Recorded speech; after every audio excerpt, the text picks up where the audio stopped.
ఆంధ్రుల గోడు మరోసారి ఢిల్లీ వీధుల్లో ప్రతిధ్వనించింది.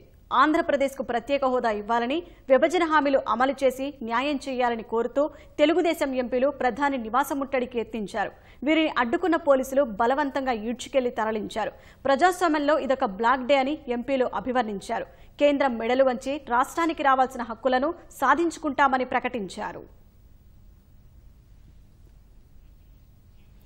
రాష్ట్రానికి న్యాయం చేయాలంటూ ఇన్నాళ్లు నినాదాలు ప్లకార్డులతో నిరసన తెలిపిన తెలుగుదేశం ఎంపీలు పోరాటాన్ని తీవ్రం చేశారు. కేంద్రంపై ఒత్తిడిని మరింత తీవ్రం చేసేందుకు అనుసరించాల్సిన వ్యూహంపై ఈ ఉదయం తెదేపా ఎంపీలంతా ఢిల్లీలోని సుజనా చౌదరి నివాసంలో భేటీ అయ్యారు. ప్రత్యేక హోదా, రాష్ట్రానికి చట్టంపరంగా రావాల్సిన హక్కుల కోసం ప్రధాని నివాసం ముట్టడించాలని నిర్ణయించారు. సమావేశం అనంతరం ఎంపీలంతా ప్రధాని నివాసం ముట్టడికి బయలుదేరారు. విభజన హామీలు అమలు చేయాలని, రాష్ట్రానికి న్యాయం చేయాలని నినాదాలు చేస్తూ ప్రధాని ఇంటికి వచ్చారు. ఎంపీ సీఎం రమేష్ బారికేడ్లపైకి ఎక్కి నిరసన వ్యక్తం చేశారు. ప్రధాని తమకు న్యాయం చేయాలని డిమాండ్ చేశారు.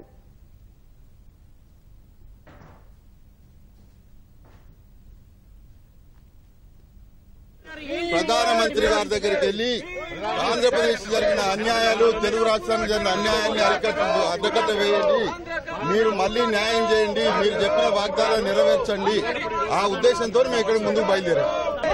విభజన చట్టంలో ఉన్నటువంటిది ఏది కూడా ఇంప్లిమెంట్ చేయడానికి నిరసనగా ప్రధానమంత్రి గారి గృహాన్ని ముట్టడించడానికి వచ్చాము.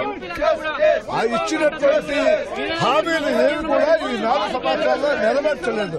లాస్ట్ బడ్జెట్ లో కూడా ఒక్క మాట కూడా మెన్షన్ చేయడం చాలా బాధాకరమైంది, ఆవేదన పూర్తయింది. కాబట్టి ఇక్కడికి వచ్చాము. ప్రత్యేక హోదా సాధించడానికి మేము ఎంపీస్ అందరూ కలిసి డెసిషన్ తీసుకున్నాం కాబట్టి ఈ ప్రయత్నం చేస్తాం. కానీ రాష్ట్రానికి అన్ని రకాల అవకాశాలు ఇచ్చాము, అన్ని నిధులు ఇచ్చాము, 80% విభజన హామీలు పూర్తి చేశామని చెప్పి కేంద్ర ప్రభుత్వం తరఫున చెప్తా ఉన్నారు. అవి రికన్సైల్ చేయాలి కదా, అలా ఇస్తామంటే సరిపోదు కదా. యాక్ట్ లో ఏముందో యాక్ట్ ప్రకారం చేయాలి. యాక్ట్ లో వాళ్ళు ఒప్పుకున్న అన్ని చేయాలి. అది చేయలేదు కాబట్టి మేము అడుగుతున్నాం.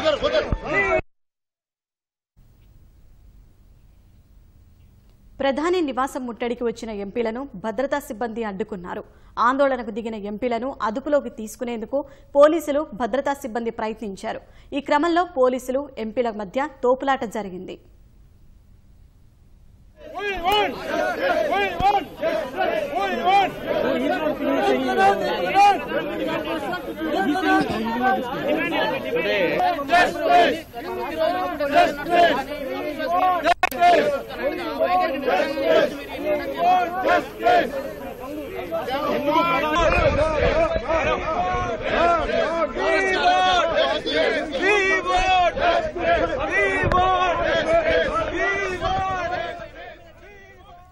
భద్రతా సిబ్బంది అడ్డుకోవడంతో తెలుగుదేశం ఎంపీలు రహదారిపై బైఠాయించి నిరసన తెలిపారు.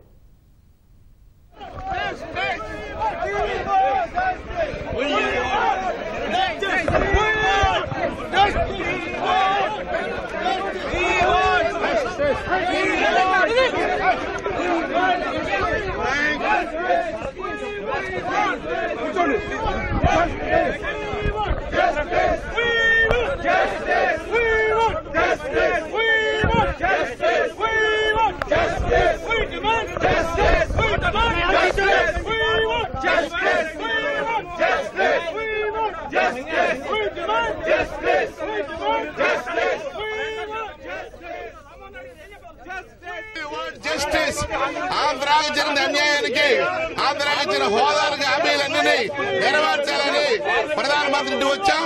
న్యాయం జరిగే వరకు వదలం. ముట్టడించడం కాదు, మా నిరసన తెలియజేయడానికి మేము వచ్చాం. మమ్మల్ని మర్యాదగా తీసుకెళ్తే అక్కడ ఉండి శాంతియుతంగా నిరసన చేస్తాం తప్ప మేమేం దౌర్జన్యానికి రాలేదు. మా ఆంధ్రప్రదేశ్ జరిగిన అన్యాయాన్ని తెలియజెప్పడం కోసం వచ్చామే తప్ప మాకు మరో భావం లేదు. గౌరవప్రదంగా మా నిరసన తెలియజేయడం మా చేయం తప్ప మరొకటి కాదు.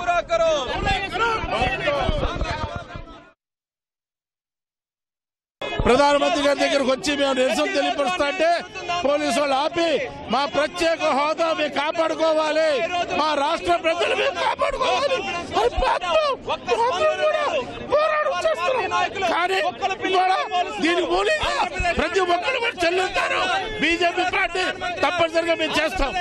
డెమోక్రసీకి అగెనిస్ట్ గా వెళ్తుందండి. ఇన్ని రోజులు పార్లమెంట్ లో కూడా అవకాశం ఇవ్వలేదు. అవకాశాన్ని కూడా ఉన్నదాన్ని కూడా వాళ్ళు వృధా చేశారు. మరి ప్రధానమంత్రి గారికి విన్నవించుకునే దానికి ఇవాళ రావడం జరిగింది. బికాస్ ఇట్స్ ఎక్స్ట్రీమ్లీ వాళ్ళు కూడా చాలా కేంద్ర ప్రభుత్వం చాలా లాగుతా ఉన్నారు. కాబట్టి మరి ఇది ఈ విధంగానైనా మేము ప్రధానమంత్రికి చెప్పాలి అని నిర్ణయించుకున్నాం. శాంతియుతంగా ధర్నా చేస్తాంటే మా మీద దౌర్జన్యంగా పోలీసులు లాఠీ చార్జ్ చేసి మమ్మల్ని వ్యానెక్కిస్తా ఉన్నారు. ఇది చాలా అన్యాయం. మేము ప్రధానమంత్రి గారిని కలిసి మా రాష్ట్రానికి న్యాయం చేయమని కోరటానికి వచ్చాం. మేము పార్లమెంట్లో ఎంత మొదలుపెట్టుకున్నా మా మాట లేదు. ఇంటికి వచ్చి స్వయంగా చెబుదామని చెప్పి వస్తే మాకు ఇంటర్వ్యూ ఇవ్వకుండా పోలీసులతో మమ్మల్ని ఇట్లా అరెస్ట్ చేయడం అనేది అన్యాయం. మా రాష్ట్రానికి న్యాయం జరిగే వరకు కూడా ఈ పోరాటం ఆగదు. మళ్ళీ కూడా మేము పోరాటం చేస్తూనే ఉంటామని హెచ్చరిస్తాము.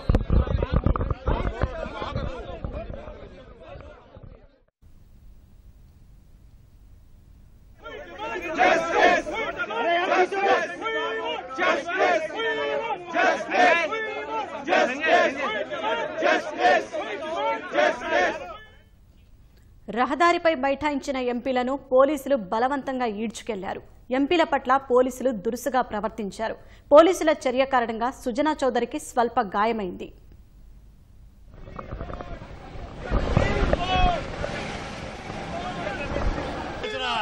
చాలా దుర్మార్గంగా ప్రవర్తించారు. ఎందుకనంటే మేము ఆంధ్రప్రదేశ్ విభజన చట్టంలో పెట్టినటువంటి అంశాలను అమలు చేయమని అడుగుతున్నాం. మేము రహస్యం అడగట్లేదు. ఆనాడు పార్లమెంట్ సాక్షిగా ప్రధానమంత్రి గారు ఏం హామీలు ఇచ్చారో అవి నెరవేర్చాలని అడుగుతున్నాం. నెరవేర్చమని అడిగితే దుర్మార్గంగా మమ్మల్ని అరెస్ట్ చేసి పోలీస్ స్టేషన్ తీసుకొచ్చారు. తప్పనిసరిగా ఆంధ్రప్రదేశ్ ప్రజల కోసం రాజ్యాంగ పోరాటం చేస్తాం. ఎట్టి పరిస్థితుల్లో కూడా ప్రధానమంత్రి గారు హామీలు నెరవేర్చడానికి విడిచిపెట్టమని తెలియజేస్తాం. ఢిల్లీలో ఉంటాం. తప్పనిసరిగా కేంద్ర మంత్రులు గాని ప్రధానమంత్రి గారిని గాని ఆనాడు ఆంధ్రప్రదేశ్ ఎలక్షన్ లో ఏమైతే మేనిఫెస్టోలో చెప్పారో ఢిల్లీ కంటే పెద్ద రాజధాని నిర్మిస్తా ఉన్నారు, ప్రత్యేక హోదా ఇస్తా ఉన్నారు, రైల్వే జోన్ ఇస్తా ఉన్నారు. విశాఖపట్నం రైల్వే జోన్ ఇవ్వడానికి మీకు అబ్జెక్షన్ ఏంటి? విశాఖపట్నం కడప స్టీల్ ప్లాంట్ ఇవ్వడానికి అబ్జెక్షన్ ఏంటి? ఇలా ఎన్ని రకాలుగా మీరు మమ్మల్ని మభ్యపెట్టి ఓట్లు లభించుకుని ప్రధానమంత్రి అయిన తర్వాత ప్రజల్ని గాలికి వదిలేశారు. దుర్మార్గం. చాలా మరి గతంలో కూడా చాలా మంది ఎంతో మంది చరిత్రలో కాలగర్భాలు కలిసిపోయారు. ప్రజల మనోభావాలకు అనుగుణంగా నచ్చుకున్న వాళ్ళే నాయకులు అవుతారు తప్పనిచ్చి మూర్ఖంగా దుర్మార్గంగా వాళ్ళు మాత్రం కాలగర్భాలు కలిసిపోతారు. దీన్ని తీవ్రంగా ఖండిస్తున్నాం. ఎట్టి పరిస్థితుల్లో ఆంధ్రప్రదేశ్ ప్రాంత ప్రజల కోసం అవసరమైతే ప్రాణానిస్తాంగానే రాష్ట్ర ప్రజల కోసం రాజ్యపడమని తెలియజేస్తాం. ఆంధ్రప్రదేశ్ కు వాళ్ళు ఇచ్చిన హక్కు ఇవన్నీ కూడా శాంతియుతంగా మా నిరసన తెలియజేయడం కోసమని మేము ప్రధానమంత్రి గారి ఇంటికి వెళ్లి శాంతియుతంగా చేస్తూ ఉంటే మమ్మల్ని అడ్డం కొట్టి మమ్మల్ని బలవంతంగా ఈ బస్సులోకి తీసుకొచ్చి ఎక్కడికో పోలీస్ స్టేషన్ చేయడం కోసం అనేక ప్రయత్నాలు చేస్తున్నారు. ఇది చాలా అన్యాయం.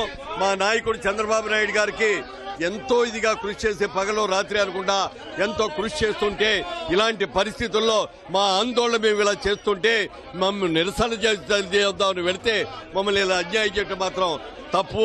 అది కష్టం. మేము మాత్రం వెనుదిరగం. అనుకున్నది సాధించే వరకు మా పోరాటం మాత్రం ఇలాగే జరుగుతూ ఉంటుంది. దుర్మార్గమైన చర్య. ఈ రోజు మేము శాంతియుతంగా ప్రధానమంత్రి గారి దగ్గరికి పోయి మా బాధలు విన్నవించుకుందామని చెప్పేసి చేస్తే అక్కడికి వెళ్ళనీయకుండా ముందే ఆపేసి లాఠీలతోని కొట్టుకుంటూ కింద పడేసి లాక్కొచ్చుకుంటూ ఈ మాదిరి బస్సులో తీసుకొచ్చేసి ఢిల్లీ అంతా తిప్పుతా ఉన్నారు. ఏమన్నా ఢిల్లీ మాకేమన్నా పిక్నిక్ వచ్చామో మేము? మా రాష్ట్రానికి జరిగిన అన్యాయాన్ని ఎండగట్టడానికి, మా రాష్ట్రానికి జరుగుతున్న ఏదైతే వాదా ఇచ్చారో, ఏదైతే మాట ఇచ్చారో ఆ మాట నిలబెట్టుకోమని చెప్పి అడగడానికి వస్తే పార్లమెంటు సభ్యులు అనేది చూడకుండా కూడా ఎంత దారుణమైన ప్రవర్తన అంటే, మోడీ గారు మీరు ఎప్పుడు ఇదే ఇంట్లో ఉంటే ఇక్కడే ప్రధానమంత్రిగా ఉంటారని కలలు కనమాకండి. ఇంకా 10 నెలల్లో ఎన్నికలు రాబోతున్నాయి. ప్రజలు తీర్పు ఇవ్వబోతా ఉన్నారు. ఆ తీర్పుకు సిద్ధం కండి. మీరు కూడా రోడ్ల మీకు రావాల్సిన పరిస్థితి వస్తుంది. కాబట్టి కన్ను తెరవండి. ఇప్పటికైనా చెవులతోనే జరుగుతున్న వినండి. అన్యాయాన్ని చేసిన అన్యాయానికి అడ్డుకట్ట వేసి న్యాయం చేయండి. మీరు న్యాయం చేసేంత వరకు మా పోరాటం ఆగదు. తెలుగు రాష్ట్రాలకు జరుగుతున్నటువంటి అన్యాయం అరికట్టే వరకు ఈ ఉద్యమం ఇట్లాగే ఢిల్లీలో జరుగుతుందని చెప్పేసి వినవి చేస్తాం. ఆంధ్రప్రదేశ్ రాష్ట్రం కోసం ఈ రోజు నిరసనకి దిగాం. ప్రధానమంత్రి గారే సమాధానం చెప్పాలి. ఆయనకు అన్ని విషయాలు కూడా తెలుసు. రాష్ట్రానికి స్పెషల్ కేటగిరీ స్టేటస్ కావాలని, రైల్వే జోన్ కావాలని, విభజన చట్టంలో ఉన్న అన్ని హామీలు అమలు చేయాలనేది ఆయనకి ఎంతో స్పష్టంగా తెలుసు. చంద్రబాబు నాయుడు గారు 29 సార్లు ఢిల్లీ వచ్చి ప్రతి ఒక్క మంత్రిని కూడా తెలిసి మరి రాష్ట్రానికి న్యాయం చేయమని పదే పదే కోరినా సరే, మరి 30 రోజులుగా పార్లమెంటు సభ్యులు అందరం కూడా నిరసన తెలుపుతున్నా సరే ప్రధానమంత్రి గారు ఒక్క మాట కూడా చెప్పలేదు. ఆయన స్పందించాలి. స్పెషల్ కేటగిరీ స్టేటస్ ఆంధ్రప్రదేశ్ కోసం అనౌన్స్ చేయాలి. ఆయన చేతుల్లో ఉంది. ఆయన పవర్ ని ఉపయోగించి ఉపయోగించుకొని రాష్ట్రానికి న్యాయం చేయడానికి నరేంద్ర మోదీ గారు ఈ రోజు సమాధానం చెప్పాలి. ఎన్నిసార్లు మేము అడిగినా సరే ఏ ఒక్క మాటకి కూడా ఈ రోజు స్పందించట్లేదు. నిరసన కోసం ఆయన ఇంటి వద్దకే ధర్నాకి ఈ రోజు దిగాం. దౌర్జన్యంగా పోలీసులతో స్టేషన్లకి ఈ రోజు పంపించేటటువంటి పరిస్థితి ఉంది. ఆంధ్రప్రదేశ్ రాష్ట్రం అంటే అంత చులకనగా మీరు చూడొద్దు. ఢిల్లీని వణికించినటువంటి ఏకైక జాతి తెలుగు జాతి అనేది మరొక్కసారి మేము హెచ్చరిస్తున్నాం. రాష్ట్రానికి న్యాయబద్ధంగా అమలు చేయాల్సినటువంటివన్నీ కూడా మీరు అమలు చేయండి. రాష్ట్ర ప్రజల తాలూకా గౌరవాన్ని మీరు దక్కించుకోండి తప్ప ఇలా ఆగ్రహంతో ఇలా మీరు అందరూ కూడా మమ్మల్ని నొక్కేయాలని చూస్తే మాత్రం రాష్ట్ర ప్రజలు సహించరు. ఆ తాలూకా అహంకారాన్ని వంచడానికి మేమందరం కూడా సిద్ధంగా ఉన్నామనేది కూడా మరొకసారి తెలియజేస్తున్నాం. రాష్ట్రానికి స్పెషల్ కేటగిరీ స్టేటస్ మీరు ఇచ్చి తీరాల్సిందే. మేము ఎంత పోరాడుతుంటే మీ పార్టీలో ఉన్నటువంటి నాయకులు కుక్కల పిల్లలతో ఎంపీలను పోలుస్తారా? రాష్ట్రం కోసం పోరాటం చేస్తే మేము మీకు అలా కనబడుతున్నామా?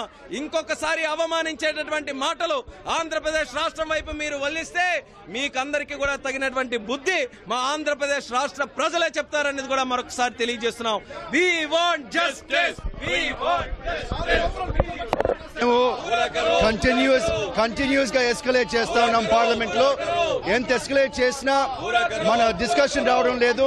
స్పీకర్ తో ఏఐడిఎంకే తో ఈ మోడీ రెజీమ్ కుంభకైపోయి అసలు డిస్కషన్ లేకుండా బిల్స్ ప్యాసెస్ చేసేస్తున్నారు. నో కాన్ఫిడెన్స్ మోషన్ అలౌ చేయటం లేదు. ఈ మోడీ గవర్నమెంట్ మేము మోడీ దగ్గర వెళ్ళి ప్రైమ్ మినిస్టర్ దగ్గర ప్రొటెస్ట్ చేయాలనుకుంటే అక్కడ వాళ్ళు ఆపేసి పోలీసు ఆపేసి మమ్మల్ని ఫోర్స్ఫుల్ గా లేపేసి వ్యాన్ లో వేసేసి పోలీసు తీసుకొచ్చారు. ఇదేనా ఎంపీ రెస్పెక్ట్? ఎంపీస్ అంటే రెస్పెక్ట్ ఇట్లాగే ఇచ్చేది? అసలు ఏపీ గురించి ఈ ప్రైమ్ మినిస్టర్ అసలు పట్టించుకోవడం లేదు.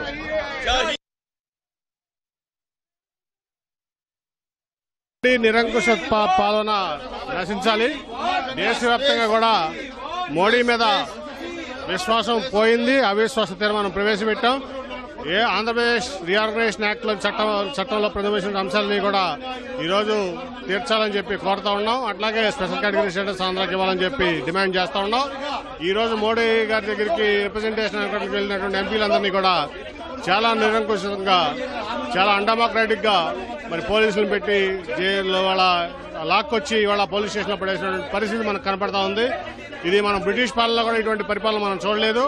1950లో అంబేద్కర్ గారు రాసినటువంటి రాజ్యాంగం మనం ఆ రోజు నుంచి ఆవిష్కరించుకుంటే 68 ఏళ్ల తర్వాత ఇవాళ దాన్ని అపహాస్యం చేస్తూ మోడీ బీజేపీ వాళ్ళ దేశాన్ని అపహాస్యం పాలు చేస్తూ ఉంది.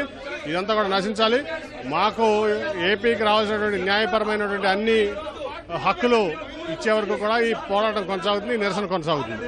ప్రధానమంత్రి గారి రిప్రజెంటేషన్ ఇద్దాము, వినతి పత్రం ఇద్దామని చెప్పి మేము బయలుదేరితే ఈ విధంగా పోలీసు వాళ్ళని పెట్టి వెనక్కి పంపించారు.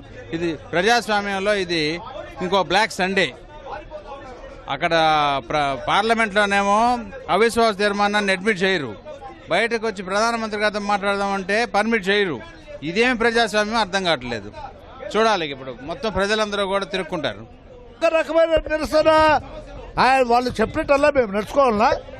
వాళ్ళకు బుద్ధి రావాలా? ప్రజలందరూ చూడాలా ఎంత రాష్ట్రానికి ఎంత అన్యాయం చేస్తున్నారో తెలియదు. మొట్టమొదటండి భార్య పిల్లలుంటే ప్రేమ అభిమానాలు అనురాగం అనేది అర్థమవుతుంది. ఈయనకు ప్రేమ లేదు, అభిమానం లేదు, అనురాగం అంతకంటే లేదు. అందువల్ల నేను చెప్పేది ఏమిటంటే కడాక నీ సొంత పిల్లలు లేకపోయారు, ఒక ఇద్దరిని అడాప్ట్ అనేది చేసుకుంటే ప్రేమ అనేది ఏందో నీకు అర్థమవుతుంది. నువ్వు ప్రేమతో పరిపాలించాలి తప్ప శత్రుత్వంతో, ఈర్ష్యతో, అసూయతో రాజ్యాన్ని పరిపాలించడం మంచిది కాదని మీకు మా మనవి, మా అభిప్రాయం. ప్రధాని నివాసం ముట్టడికి కారణం ఏంటి? జైట్లీ గారు చెప్పినవన్నీ అవాస్తవాలండి. 80% కాదు కదా, 8% నిధులు కూడా ఆంధ్రప్రదేశ్కి ఇచ్చినటువంటి దాఖలాలు లేవు. నిజంగా 80% నిధులు ఇచ్చి ఉండింటే ఎందుకు వాళ్ళు వెనకడుగు వేస్తున్నారు? అవిశ్వాస తీర్మానాన్ని చర్చించేదానికి ఎందుకు వెనకడుగు వేశారో చెప్పాల్సినటువంటి బాధ్యత ప్రభుత్వం మీద లేదా?